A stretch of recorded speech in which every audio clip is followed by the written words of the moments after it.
নমস্কার বন্ধুরা, আমি রিনা চট্টোপাধ্যায় ব্লগ ইউটিউবার।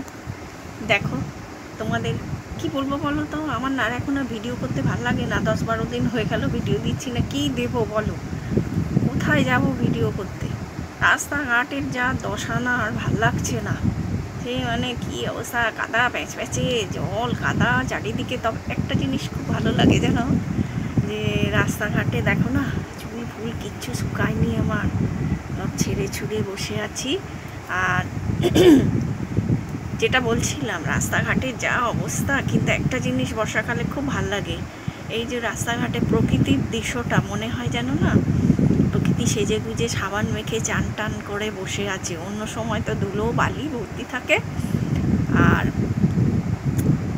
তোমাদের দেবো, দাঁড়াও, কাদা জল প্যাচপ্যাচে কাদা, তারপরে ওই মাঠ ঘাট, এগুলো এখন যে কতটা সুন্দর, বেরোতে পারছি না তো। যখন তখন বৃষ্টি নেমে যাচ্ছে জানো।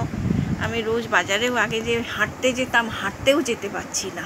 হাঁটতে যে যাব, হ্যাঁ, সেটাও পারছি না। তার কারণ কি বলো তো, আমার না বর্ষাকালটা এই বাইরে বেরিয়ে আমার ভাল লাগে না। তার কারণ যে আমার বাড়ি বসে ভালো লাগে।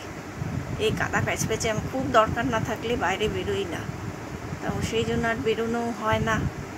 আর তোমাদেরকে কি বলবো, আমি সেলফি মোডে ভিডিও করতেও পারছি না। এক হাতে ছাতা, এক হাতে ফোন, ক্যামেরা, এসব ধরা যায় বলো? ওই জন্য ব্যাক ক্যামেরায় দু একটা ভিডিও দিয়েছি। আবার এই বর্ষাকালটা কেটে যাক, তখন আবার রেগুলারিটি ঠিকই রাখবো। কি করব, ঘরের মধ্যে বসে এই এখন আমি কি করি, একটা ভিডিও তৈরি করি, ব্লগ তৈরি করি, এটা আবার দেখি ছাড়বো পরে। তা তোমরা সবাই কেমন আছো বলো? আমি তো মোটামুটি আছি, শরীর টরীর ঠিকই আছে। আর বর্ষাকালে না আমার খুব খারাপ লাগে। দূর, এই দেখো না, ফ্যান চলছে আমার মাথার উপরে, 24 ঘন্টা ফ্যান চলে আমার ঘরে। মানে আমি ফ্যান ছাড়া একদম থাকতে পারি না। ফ্যান আবার রাত্রিবেলা কী করি জানো, এই যে বেড কভার দেখছো, এই যে এটা পুরী থেকে নিয়ে এসেছি জানো। এই যে পুরী বেড়াতে গেছিলাম, হ্যাঁ, তখন নিয়ে এসেছিলাম এইটাকে কি করি বলো তো, যখন আমি এই রাত্রিরে শুই তখন এইটাকে গায়ে দিয়ে শুয়ে থাকি ডবল করে নিয়ে। তা শীত করে, কিন্তু শীত করলে কি হবে, ফ্যান চলবে আমার। ফ্যান সব সময় ঘরে ঢুকলেই আমি ফ্যান চালাই। আর ওই গায়ের মধ্যে চাদর, মানে ওই ভেতর দিয়ে অল্প অল্প হাওয়া ঢোকে, আমার খুব ভালো লাগে ওইটা। আর মাথা খোলা থাকবে, মুখ খোলা থাকবে, আর পা দুটো আমার খোলা থাকবে, মানে আমার শরীরের টক্সিনটা পা দিয়ে বেরিয়ে যায় জানো তো। শীতকালেও কনকনে শীত, কিন্তু তাও আমি ওই তখনও ওই কী করি বলো তো, ওই পা বার করে শুই। গায়ে থাকবে কম্বল, থাকবে চাদর থাকবে। যখন খুব বেশি শীত পড়ে তখন সোয়েটার ফোয়েটার সব পরে শুয়ে পড়ি, হ্যাঁ। তা কিন্তু পা দুটো আমার খোলা চাই। আর এখন এই বর্ষার মধ্যে বাইরে বেরোচ্ছি, এত সুন্দর সুন্দর দৃশ্য দেখছি, কিন্তু কী করবো, কোথাও হয়তো একটা ব্যাঙ চিৎপটাং হয়ে পড়ে আছে, কোথাও একটা ইঁদুর মরে পড়ে আছে, হ্যাঁ। সে আর রাস্তার মধ্যে কুকুরের গুয়ের কথা আর বলো না। ও তো মানে ওই চটির সঙ্গে নিয়ে একবারে বাড়ি ঘর সবাই যাচ্ছে, ওই যেতে যেতে পুরো বৃষ্টি পড়ছে, ধ্যাবড়া হয়ে পড়ে আছে, সেইগুলোই পায়ে পায়ে সব সাইকেলে স্কুটারে এধার ওধার হচ্ছে। মানে সেই জন্য আমার খুব খারাপ লাগে, আমার ভালো লাগে না বর্ষাকালটা। আমার ভালো লাগে গরমকাল, প্যাঁচ প্যাঁচে গরম হোক তবুও ভালো। তার কারণ কি বলো তো, যে আমি শীত সহ্য করতে পারি না। শীতকালটা আমার খুব কষ্ট হয়, মানে এত শীত করে যে কি বলবো। ওই জন্য ওই প্যাচ প্যাচে গরম হোক যাই হোক, আমার ভীষণ গরমকালটা প্রিয় বলতে পারো। আর শীতকালেও প্রিয়, শীতকালে খাওয়া দাওয়াটা, কিন্তু আবার বেশি খেতে পারি না। বেশি খেতে গেলে গায়ে অ্যালার্জি বেরিয়ে যায় জানো। মশলা ফসলা চিকেন এইসব কষা ফসা খাওয়া হয় তো, রিচ খাওয়া, কিন্তু অ্যালার্জি বেরোলে কী হবে, অ্যালার্জির ওষুধ খেয়ে নিই একটা করে।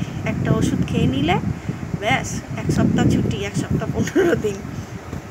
দেখো না, আমি কচুরলতি, কচুর শাক এগুলো খুব ভালো খাই।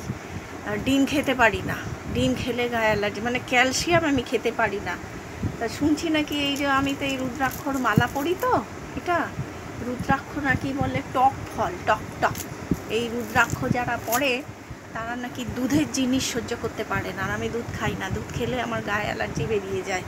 সেই জন্য আমি খাইও না খুব একটা, দই দুধ এসব আমি খুব একটা খাই না। আর খাওয়া দাওয়ার মধ্যে টক খেতে খুব ভালোবাসি। টক না হলে আমার খাওয়া চলবে না। কি সুন্দর তেঁতুলের মানে চাটনি আচার করেছি জানো, একদম কুচকুচে কালো। তা সেই তেঁতুলের ওই একটুখানি করে রোজ নিই খাওয়ার সময়, মানে পাতের মধ্যে রাখি, ওইটা দেখে দেখে ভাত খাই। মানে আমার কিছু না, আমার সেদ্ধ ভাত দাও আমি খুব খুশি। আর সেদ্ধ ভাতে মানে আমি মাছ মাংস ডিম যাই দেবে, কিন্তু আমার সেদ্ধ ভাতের থালাটা আগে টানি। আর খুব ভালোবাসি সেদ্ধ ভাত খেতে। আর তার সঙ্গে একটুখানি টক টক চাই, একটু টক না হলে পরে আমি খেতে পারি না, আমার ভালো লাগে না। রাত্রিরেও টক খাই আমি, কিন্তু রাত্রিরে কেন টক খেতে পারি না জানো? সকালবেলা ঘুম থেকে উঠে ওই যে ওইটা কী বলে, থাইরয়েড আছে আমার, থাইরয়েডের 100 পাওয়ারের একটা ট্যাবলেট খেতে হয় খালি পেটে। আর রাত্রিরে একটা কোলেস্টেরলের ওষুধ খেতে হয়। কোলেস্টেরল আমার যদিও মানে যা লেভেল তার থেকে কম, 6 মাস পর পর আমাদের ব্লাড টেস্টিং হয় 19 রকমের। হ্যাঁ, সেটার মধ্যে ওই রাত্রিরে একটা করে কোলেস্টেরলের ওষুধ খাই। কিন্তু টক খেলে না ওই কোলেস্টেরলের ওষুধটা যেন একটু অন্যরকম লাগে, শরীরে একটু অ্যালার্জি বেরিয়ে যায়, খুব ঘাগস তেতো লাগে। আমি ওই জন্য রাত্রিরে টক খাই না, মাঝে মাঝে খাই। আর এমনি আমার শরীরে আর কোনো রোগ ব্যাধি নেই। প্রেশার ছিল খুব, প্রেশার এখন একদম ডাউন। এই রুদ্রাক্ষর মালা পরে পুরো প্রেশার ডাউন আমার, এখন খুব ভালো আছি জানো।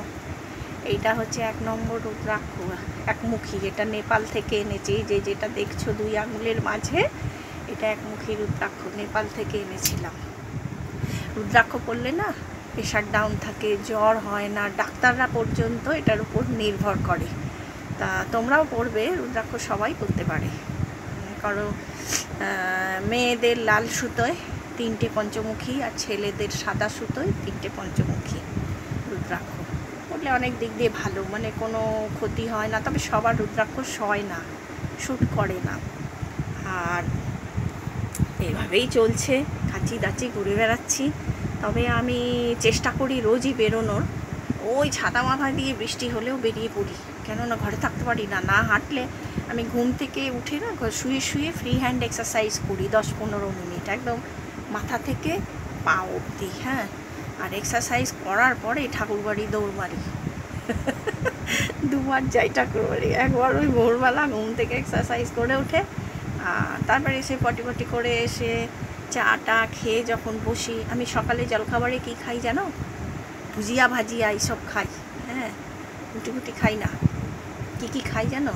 কর্নফ্লেক্স খাই। কর্নফ্লেক্স না, ওই কর্নফ্লেক্স মানে ভুট্টার ওই ছোটো ছোটো দানা ভাজা, ভুজিয়ার দোকান থেকে এনেছি। ছোলা ভাজা, মুড়ি নিই 3 মুঠো, আর বিস্কুট নিই 4-5টা, মেরি বিস্কুট, না হলে ওই পার্লেজি, না হলে ক্রিম কেকার।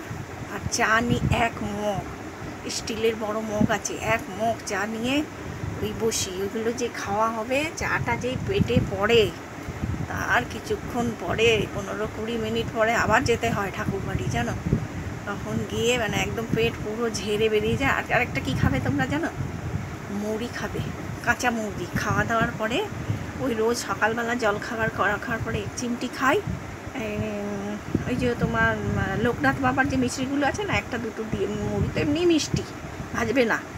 আর আবার দুপুরবেলা খাওয়া দাওয়ার পরে খাই। হ্যাঁ, আর রাত্রিরে খাই, ওটা জোলাপের কাজ করে জানো। যাদের কনস্টিপেশন আছে বা মানে পটি পরিষ্কার হয় না, তারা খেয়ে দেখো, পেটের যত পচা পটি আছে সব বার করে দেয়, এবং ঘুম থেকে উঠলেই দৌড় মারবে, খুব ভালো থাকবে। আমি খাই, আমি দেখো নিজে যেটা খেয়ে ভালো থাকি, আমি বা এভাবে চলি, আমি সবাইকে সেটাই বলি। আমার মধ্যে কোনো লুকোচুরি ব্যাপার নেই, আর কোনো সত্যি কথা বলতে আমি অহংকারীও নই। আর আমার মধ্যে কোনো খুব সরলতা আছে জানো। সবাই বলে তুই একটা ছোট্ট শিশুর মতন, তোর মন তো ভীষণ সহজ সরল। আমি সত্যিই সহজ সরল, আর অল্পে সন্তুষ্ট।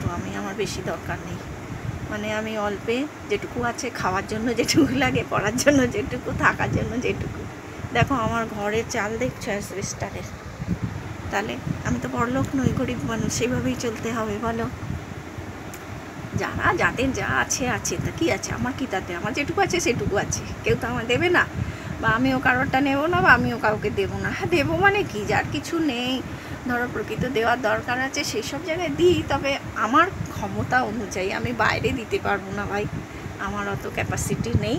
তবে চেষ্টা করি যে ভবিষ্যতে যদি কোনো দিন আমার ইউটিউব চ্যানেলটা গ্রো করে, বা আমি যদি এইটা নিয়ে কিছু একটা আশার আলো দেখতে পারি আমি নিশ্চয়ই করব। যারা গরিব দুঃখী আছে তাদের আমি যথেষ্ট করব। ভগবান যদি আমাকে সেই দিন দেয়, তা তোমাদের কাছে আমার একটাই মানে আশা বা আবদার বলতে পারো, তোমরা সবাই আমাকে সাবস্ক্রাইব করো, লাইক করো, শেয়ার করো। আর আমার ভিডিওটা কেমন লাগলো আমার কমেন্টস বক্সে অবশ্যই জানাবে। আর আমি কি ধরনের ভিডিও দেবো একটু তোমরা বলো। হ্যাঁ, আমার তো ট্রাভেলিং ভ্লগ, কিন্তু এখন দেখো বেরোতে পারছি না ঘর থেকে, কি করব বলো, যার জন্য আমি এখন কদিন ভিডিও করতেও পারিনি। করি তারপর দেবো। আর এইটা করলাম, এটাও খুব শিগগিরই পাবে। তোমরা সবাই ভালো থেকো।